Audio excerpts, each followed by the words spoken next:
सबसे पहले सभी बच्चों को मेरे तरफ से गुड मॉर्निंग। तो अब एक्सरसाइज 7.2 का क्वेश्चन नंबर 6 में हम लोग आ रहे हैं। यदि बिंदु 1, 2, 4, y, x, 6 और 3, 5 इसी क्रम में लेने पर एक समानांतर चतुर्भुज के शीर्ष हो तो x और y ज्ञात कीजिए। सबसे पहले सवाल उठता है कि समानांतर चतुर्भुज होता क्या है। समानांतर चतुर्भुज वैसे चतुर्भुज जिसकी आमने सामने की भुजाएं बराबर और समानांतर होती है वो एक समानांतर चतुर्भुज कहलाता है।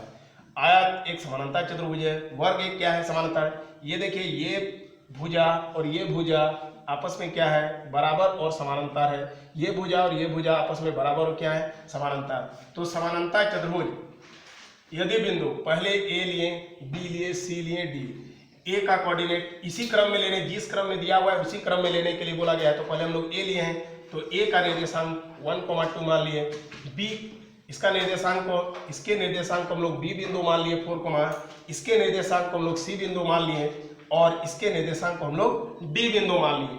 ये और ये दोनों विकर्ण है। ये दोनों विकर्ण को हम लोग आपस में मिला दिए और दोनों विकर्ण आपस में एक दूसरे को कहां पर मिल रहा है ओ बिंदु पर। तो हम लोग लिखिए माना कि ए जिसका निर्देशांक है 1, 2, बी जिसका निर्देशांक है 4, y, सी जिसका निर्देशांक है x, 6 तथा डी जिसका निर्देशांक है 3, 5 एक समानांतर चतुर्भुज के शीर्ष है।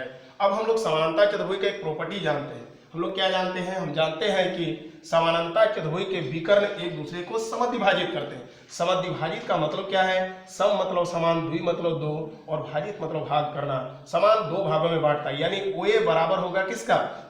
ओसी का और ओडी बराबर होगा ओबी का। यानी एसी का मध्य बिंदु ओ है और बीडी का भी मध्य बिंदु क्या है? ओ है। और हम लोग मध्य बिंदु के निर्देशांक निकालने का हम लोग क्या तरीका बताए थे? एसी के मध्य बिंदु ओ के निर्देशांक होंगे तो एसी का मध्य बिंदु कौन है? ओ। और मध्य बिंदु का निर्देशांक निकालने के लिए एसी का मध्य बिंदु का निर्देशांक ओ है। तो सबसे पहले हम लोग क्या बोले थे? इसका फर्स्ट वाला और इसका फर्स्ट वाला दोनों को जोड़ दो, 2 से डिवाइड कर दो। इसका सेकंड वाला और इसका सेकंड वाला दोनों को जोड़ दो, 2 से डिवाइड कर दो। किसी को भी पहले ले सकते हो 1 + x/2 भी लिख सकते हो। x पहले अच्छा लग रहा है इसीलिए हम लोग किए हैं x + 1/2। उसके बाद हम लोग 6 + 2/2। हम लोग x प्लस इसको दोनों को तो x जोड़ नहीं सकते, x + 1/2 ही रहा। 6 और 2 को जोड़ेंगे तो 8 हो जाएगा, 8/2। दोनों को डिवाइड करेंगे तो क्या हो जाएगा 4। अब उसी तरह बीडी का मध्य बिंदु O के निर्देशांक होंगे। उसी तरह बीडी का भी हम लोग ऐसे लेंगे कि 4 + 3 इसका फर्स्ट वाला और इसका फर्स्ट वाला, बी का फर्स्ट वाला और इस डी का फर्स्ट वाला दोनों को जोड़ेंगे और 2 से डिवाइड कर देंगे यानी 4 + 3/2 और इधर सेकंड में है y + 5/2। दोनों को 4 और 3 को जोड़ेंगे तो 7/2 y + 5/2। अब देखिए ये भी O का निर्देशांक है और ये भी O का निर्देशांक है तो ये दोनों निर्देशांक आपस में क्या है? बराबर है। यानी ये बराबर है किसका? इसका। और ये बराबर है इसका। तो x + 1/2 बराबर है किसका? 7/2। हम लोग जानते हैं कि इक्वल टू के ये साइड और ये साइड एकदम सेम चीज रहता है। ये भी प्लस में ये भी प्लस में तो दोनों आपस में क्या होता है? कट जाता है। यानी 2 आपस में कट गया तो बचा क्या है? x + 1 बराबर क्या? 7। x बराबर 7। ये 1 को हम लोग उधर किए तो माइनस में हो गया। x बराबर क्या हो गया? 7। अब उसी तरह हम लोग y + 5 ये बराबर है किसका? इसका। कहे कि ये भी O का निर्देशांक है, ये भी O का निर्देशांक है। दोनों आपस में क्या है? बराबर है। ये वैल्यू इसके बराबर है, ये वैल्यू इसके बराबर है। तो y + 5/2 बराबर है किसका? 4 का। तो ये हम लोग सॉर्ट आउट किए। y + 5 इसका मल्टीप्ली इसके नीचे कुछ नहीं मतलब क्या है 1। अब क्रॉस मल्टीप्लीकेशन हम लोग कर दिए। y + 5 का मल्टीपल 1 के साथ होगा तो y + 5 ही रहा। इसका 4 का गुना 2 के साथ करेंगे तो 4 दूनी कितना हो गया? 8। अब ये 5 को हम लोग उधर ले जाते हैं तो ये प्लस उधर जाएगा तो क्या हो जाएगा? माइनस में। 8 में अगर 5 जाएगा तो बचेगा कितना? 3। यानी x बराबर हम लोग का 6 निकल गया तथा y बराबर क्या निकल गया? 3। अब हम लोग नेक्स्ट में कुछ चलिए 7.2 का क्वेश्चन नंबर हम लोग 7 में आते हैं जो 2012 का एनुअल में आया हुआ क्वेश्चन है।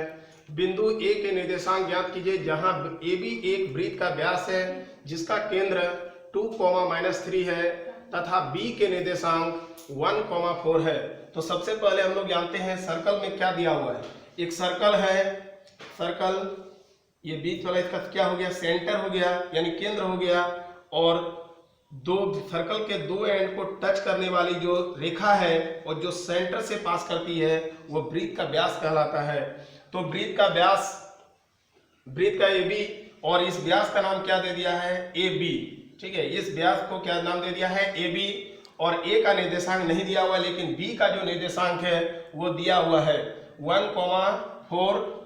और ये जो केंद्र दिया हुआ है, मान केंद्र का निर्देशांक जो है वो दिया हुआ है 2,-3।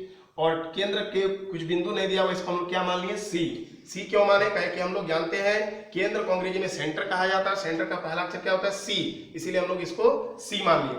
A का निर्देशांक निकालना है, कुछ नहीं है इसका निर्देशांक, हम लोग मान लेते हैं कि A का निर्देशांक क्या है, XY। तो हम लोग मान लिए, माना कि A का निर्देशांक x, y है, कहे कि A का निर्देशांक हम लोगों को फाइंड करना है, अभी हम लोगों को मालूम नहीं है, इसीलिए हम लोग इसको क्या मान लिए, x, y। अब AB का मध्य बिंदु क्या है, C है।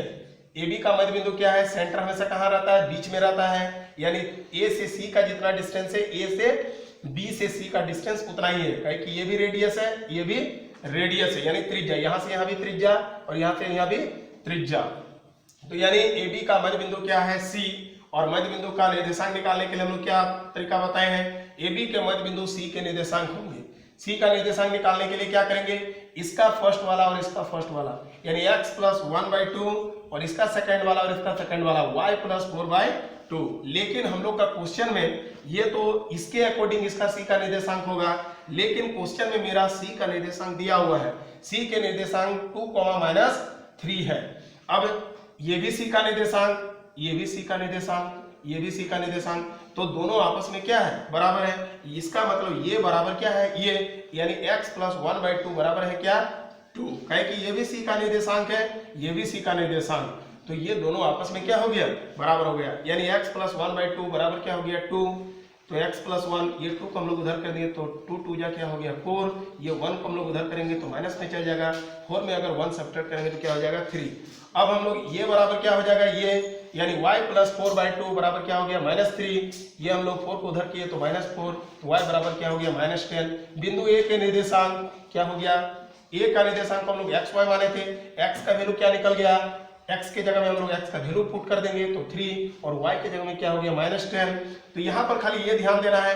अब तुम लोग सोचोगे कि A का C का निर्देशांक जब दिया हुआ है तो सर आप क्यों निकाल रहे हैं, अगर हम लोग नहीं निकालेंगे तो फिर ये कैसे फॉट आउट हो सकता है, दो वैल्यू हम लोगों को कैसे फाइंड आउट हो सकता है, ये भी नहीं है, ये भी। तो इसीलिए हम लोग क्या किए, सबसे पहले C के, इसके अकॉर्डिंग जब इसको माने तो इसके अकॉर्डिंग C का निर्देशांक क्या होगा, ये होगा, लेकिन C का क्वेश्चन में मेरा निर्देशांक दिया हुआ है तो दोनों आपस में क्या कर दिए हम लोग, इक्वल कर दिए। अब क्वेश्चन नंबर हम लोग 8 में आते हैं। चलिए क्वेश्चन नंबर 7.2 का क्वेश्चन नंबर हम लोग 8 में देखते हैं। ये 2016 का एनुअल में भी आया हुआ है। क्वेश्चन को हम लोग एक बार पढ़ते हैं। यदि A और B क्रमशः -2, -2 और 2, -4 हो तो बिंदु P के निर्देशांक ज्ञात कीजिए, ताकि AP बराबर 3/7 AB दिया हुआ है हो तो P रेखाखंड AB पर स्थित है। हम लोग मान लिए एक रेखाखंड क्या मान लिए हैं, AB, ठीक है, एक रेखाखंड AB है, AB पर एक रेखाखंड P स्थित है। P कहाँ पर स्थित है ये हम लोग को पता नहीं, कहीं पे भी स्थित है लेकिन स्थित है। तो A का निर्देशांक दिया हुआ है ये, B का निर्देशांक ये दिया हुआ है, P रेखाखंड AB रेखाखंड पर एक बिंदु P स्थित है, इसका निर्देशांक नहीं दिया हुआ था तो हम लोग मान लिए इसके निर्देशांक XY है। चूंकि प्रश्न से देखो हम लोग का ये दिया हुआ है AP बराबर 3/7 AB, तो कहे कि देखिए एक साथ इसका निर्देशांक भी नहीं दिया हुआ है और ये कितना अनुपात कितना में विभाजित हो रहा है ये भी नहीं दिया हुआ है। तो विभाजन सूत्र से हम लोग दो एक साथ कैसे निकालो, इसका भी निर्देशांक निकालना है और इसका कितना अनुपात कितना में विभाजित हो रहा है ये भी हम लोग को मालूम नहीं है। तो विभाजन सूत्र एक साथ नहीं निकल सकता, इसीलिए हम लोग सबसे पहले AP अनुपात BP निकालेंगे। तो निकलेगा कैसे, इससे निकलेगा AP बराबर 3/7 AB। अब क्या किए, ये हम लोग क्रॉस, इसके नीचे कुछ नहीं मतलब 1, तो 7 का मल्टीपल AP के साथ होगा तो 7AP हो गया, 1 का मल्टीपल 3AB के साथ तो 3AB। अब 7 इधर है, ये 3 को हम लोग इधर ले आते हैं तो ये मल्टीप्लाई में इधर आएगा तो डिवीजन में चेंज हो जाएगा। तो बचा क्या AB, ये AP को हम लोग उधर ले जाते हैं तो बटे में हो गया। अब 7 को हम लोग क्या लिख सकते हैं 3+4, ठीक है 3+4, क्यों 3+4 ही क्यों लिखे, क्या कि 3 आगे जाके कटेगा। अब AB को हम लोग क्या लिख सकते हैं AB AP और BP दोनों को ऐड करेंगे तभी तो AB आएगा। AP प्लस BP दोनों को ऐड करेंगे तो मेरा AB आएगा। तो AP प्लस BP भाई क्या हो गया AB।